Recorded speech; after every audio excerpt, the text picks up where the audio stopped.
Alhamdulillah, ini 23 tahun selesai ya. Nabi Muhammad telah melaksanakan tugas dengan sempurna. Al-yawma akmaltu lakum dinakum wa atmamtu alaikum ni'mati wa raditu lakumul islama dinan.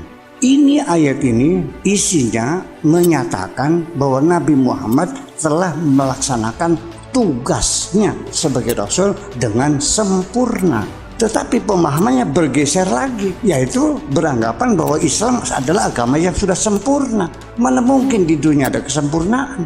Ya. Jadi artinya bahwa Islam belum pernah sempurna.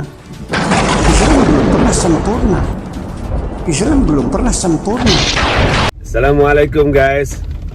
Alhamdulillah kami sekarang berada di dalam mobil bersama guru kita Kiai Haji Idrus Romli yang tidak asing lagi bagi masyarakat Muslim Indonesia, yang dikenal dengan Singa Aswaja, NU garis lurus. Nah, hari ini kita ingin berbincang-bincang tentang kaitan dengan ada seorang kiai yang fenomenal sekarang yang membahas tentang berbagai hal, namanya Buya Sakur. Nah, bagaimana Pak Yai melihat Buya Sakur ini Pak ya?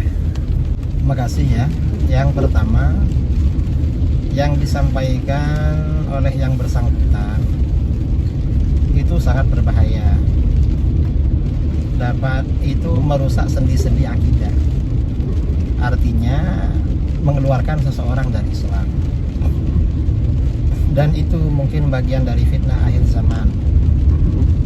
Kekufuran yang disebarluaskan dan menyebabkan orang yang tertipu juga menjadi kufur. Contoh, ketika dia mengatakan Islam tidak sempurna dan tidak pernah sempurna, itu salah itu kufur, karena berarti mencela terhadap agama Islam. Kemudian juga itu berarti menolak terhadap nas Al-Quran. Al-yawma akmaltu lakum dinakum. Pada hari ini aku sempurnakan bagimu agamamu. Di dalam Al-Quran sudah ditegaskan kalau agama sempurna, lalu dia bilang gak sempurna. Berarti dia Islamnya beda dengan Islam Al-Quran, dengan Islamnya Rasulullah SAW itu beda. Yeah. Itu contoh. Atau misalnya ketika dia mengatakan kan bahwa Sayyidina Umar bin Khattab itu yang membunuh Siti Fatimah. Itu salah itu. Itu riwayat dari Syiah, dan Syiah sendiri gak mengakui pada riwayat itu. Dia kok mengakui? Berarti dia ini ya asal comot aja, pokoknya ada dia keluarkan. Apalagi Sayyidina Umar ini orang dekat Rasulullah SAW, Khulafaur Rasyidin, termasuk orang kedua ya di dalam Islam setelah sahabat Abu Bakar, dan makamnya juga berdampingan dengan makam Rasulullah SAW. Oleh Allah ditakdirkan bersama, dan itu tidak keliru, memang pilihan dari Allah. Allah memilih untuk menemani baginda Rasulullah SAW di makamnya itu dua orang, sahabatnya Abu Bakar dan sahabatnya Umar. Karenanya gak mungkin kalau Umar berbuat seperti itu. Tidak ada riwayatnya, itu riwayat bikinan, riwayat palsu. Terus yang kaitan dengan menyebut Ummul Mukminin Khadijah itu Pak ya, gimana tuh Pak ya?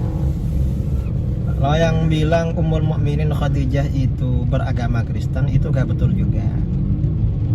Tidak ada riwayat yang menyatakan Siti Khadijah itu Kristen, Nasrani, gak ada.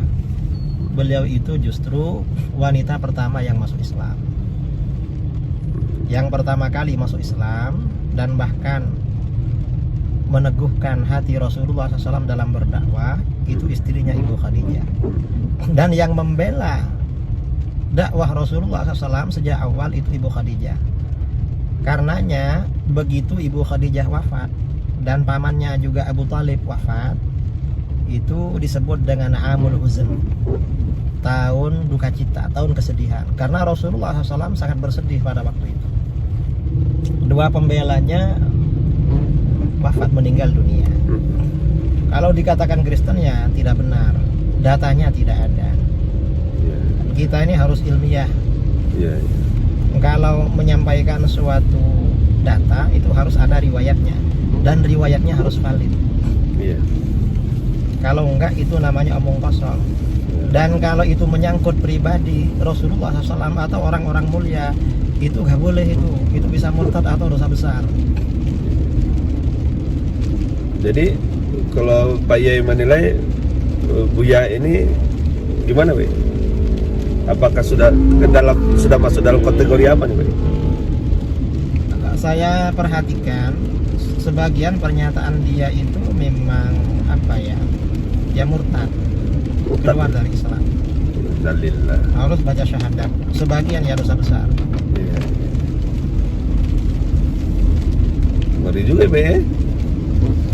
Ucapan kita itu penentu juga dari kualitas kita ya, Pak ya. Iya. Termasuk dia yang mengatakan kalimat tauhid itu katanya kalimat persatuan. Nggak betul itu. Tauhid itu artinya kalimat pengakuan bahwa kita mengesahkan Allah.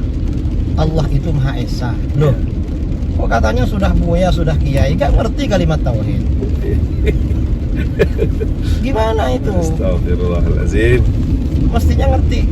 Termasuk perkataan dia, "Mangkana akhiru kalamihi la ilaha illallah dakhalal jannah." Itu hadis ya. Siapa yang akhir ucapannya la ilaha illallah masuk surga. Dia gak percaya. Masa hanya karena ucapan masuk surga? Nah, ini hadis. Ini memang ucapan, tetapi kan gak sembarang ucapan. Ini ucapan paling mulia, ini kalimat tauhid. Makanya masuk surga. Dan orang untuk bisa membaca kalimat tauhid di akhir hayatnya itu butuh perjuangan dan butuh pertolongan dari Allah. Gak sembarang orang bisa. Kecuali orang-orang yang ditakdirkan memang masuk surga. Iya.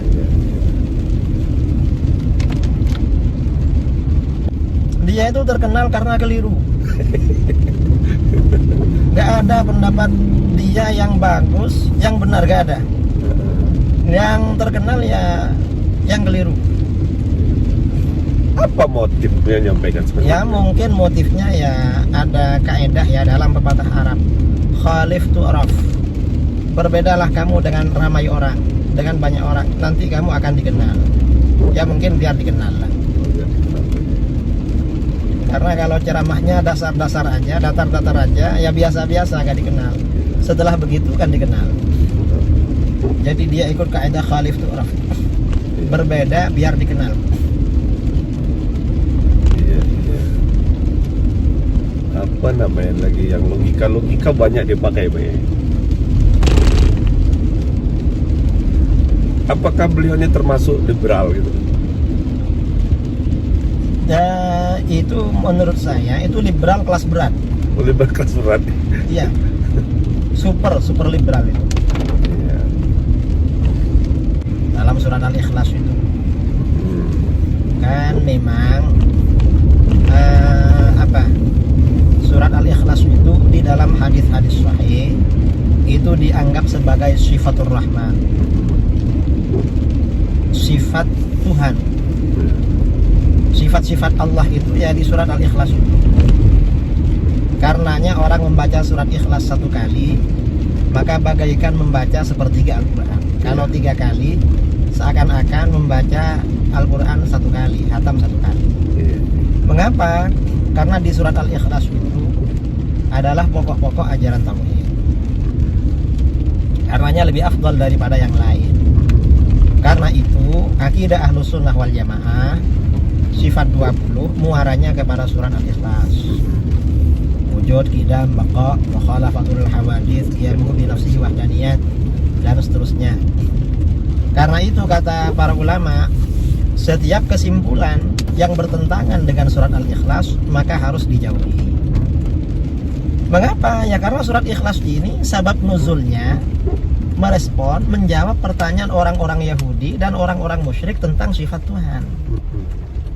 Ketika orang-orang Yahudi dan orang musyrik bertanya tentang sifat Allah, yang diturunkan surat Ikhlas. Berarti ini rujukan utama tentang sifat-sifat Allah. Mestinya itu yang disampaikan dan difahami. Iya, baik. Dan penjelasan yang bagus tentang surat Ikhlas ini oleh Imam Ar-Razi, ya memang ahli dalam ma'qul ya, ahli rasional. Baik dalam kitabnya tafsir ya, Tafsir Al-Kabir, maupun di dalam kitabnya yang satunya yang tipis itu Taksisut Taqdis.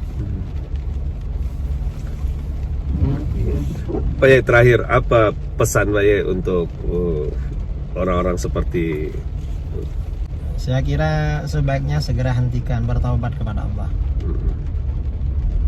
Jangan bikin fitnah di tengah-tengah masyarakat. Kasihan masyarakat awam yang terpengaruh. itu Pak Yai? Oke Pak Yai, kita udah sampai Pak Yai. Terima kasih atas penjelasannya. Semoga kita semua bisa mengambil iktibar dari apa yang disampaikan oleh kiai kita tadi, dan kita istiqomah dalam syariat sesuai dengan Ahlus Sunnah wal Jamaah. Terima kasih. Assalamualaikum warahmatullahi wabarakatuh.